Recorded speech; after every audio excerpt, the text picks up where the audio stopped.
father of a family in Saratoga Springs is still in the hospital tonight, days after a massive fire left him and his family with no home to return to. Yes, the flames from that blaze catching the attention of neighbors who have now stepped up to help the family. News specialist Lauren Steinbrecher spoke exclusively to that family tonight. She joins us live now from Saratoga Springs. And Lauren, you learned that this is just the latest blow the family has been facing. Yeah, Debbie and Dan, I mean, when you learn what this family has been through, you can see right now that their home is boarded up. The flames spread high to that second story. The water is still coming out of the garage here tonight from that fire Tuesday a week ago. It destroyed everything inside, and this is coming months after a different devastating situation. Normally, there's a yard instead of a balcony. It's raining again. For their two dogs to roam, but right now, the Collins family has to make do due to the fact that the home they were renting, my husband called me and said there's a fire at the house. I don't know what happened. Is no longer livable. Amanda says her husband Blake was napping when he awoke to the smell of smoke Tuesday. It was coming from the garage, so he went and opened the door. And when he opened the door, it backflashed him. And it singed his face, all his hair, and then he reached in to open the big garage door and burned his hand. 911, what's the rest of your emergency?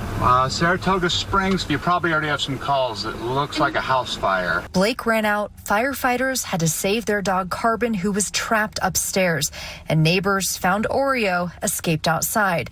Blake ended up at the U of U burn unit with second and third degree burns, Amanda says, with the skin grafting surgery and weeks to go before he's released. This, yet another blow. Back in December, I was diagnosed with triple negative breast cancer, stage 3, grade 3. To what the family of 5 had already been dealing with. Amanda is supposed to have a mastectomy next month. Her last chemo session is this week. Even with the fire, she was staying positive. I was like, oh, insurance is going to cover it. We're going to be fine. And then I realized when I talked to my insurance that they said my policy is only $10K. So it covers $10,000 personal liability. Amanda says that won't even begin to replace what they had in their garage, much less what the smoke destroyed in the rest of the house.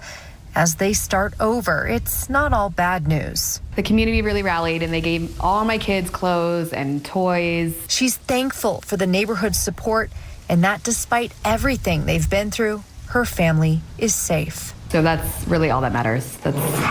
We're okay.